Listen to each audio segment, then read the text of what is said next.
বন্ধুরা, আমি আজকে গাটি কচু দিয়ে রুই মাছের তরকারি করবো, পাতলা ঝোল করবো। এত বড় এই দেখো গাটি কচু নিয়ে নিয়েছি, কেটে কুটে রেখেছি। আর এখানে ফোনটা একটু ডিস্টার্ব করলো, তাই আরেকবার বলছি। দেখো এখানে প্রথমে জিরে, তেজপাতা, টমেটো, পেঁয়াজ দিয়েছি, দিয়ে তারপরে আলুগুলোকে হালকা হালকা ভেজে নিয়েছি। ভেজে নিয়ে তারপরে তোমার আদা, টমেটো, লঙ্কা, পেঁয়াজ বাটা দিয়েছি। দিয়ে ভালো করে কষিয়ে তোমার জিরে গুঁড়ো, ধনে গুঁড়ো, লঙ্কার গুঁড়ো, হলুদ, নুন সব কিছু দিয়ে ভালো করে কষিয়ে নিয়েছি।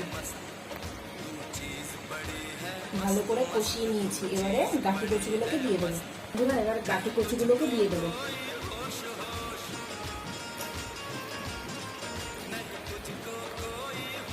মাছ ভাজা এগুলো একটু পরে দিচ্ছি, তোমরা প্রথম থেকে শেষ অবধি থাকো।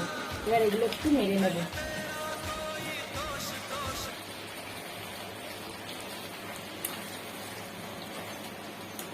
বন্ধুরা, তোমরা কে কেমন করে খাও আমাকে কমেন্ট করে জানাবে।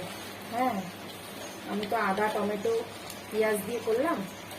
তোমরা কে কেমন করে খাও আমাকে কমেন্ট করে জানাবে। ঠিক বন্ধুরা, চিনি দিয়ে দেবো। বন্ধুরা, মিক্সির বাটি ধোয়া জলটা দিয়ে দেবো।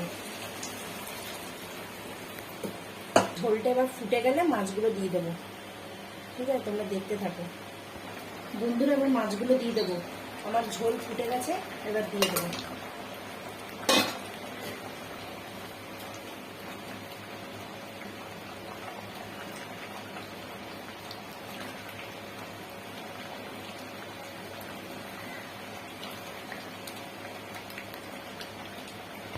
বন্ধুরা, এই দেখো গাঁটি কচু দিয়ে, আমার আলু দিয়ে, গাঁটি কচু দিয়ে রুই মাছের পাতলা ঝোল হয়ে গেল। হ্যাঁ, তোমরা কে কেমন করে খাও কমেন্ট করে জানাবে। আর আমার এই ভিডিওটা যদি তোমাদের ভালো লেগে থাকে তবে লাইক, কমেন্ট, শেয়ার, সাবস্ক্রাইব করে দেবে। সুস্থ থাকবে, ভালো থাকবে। বাই বন্ধুরা।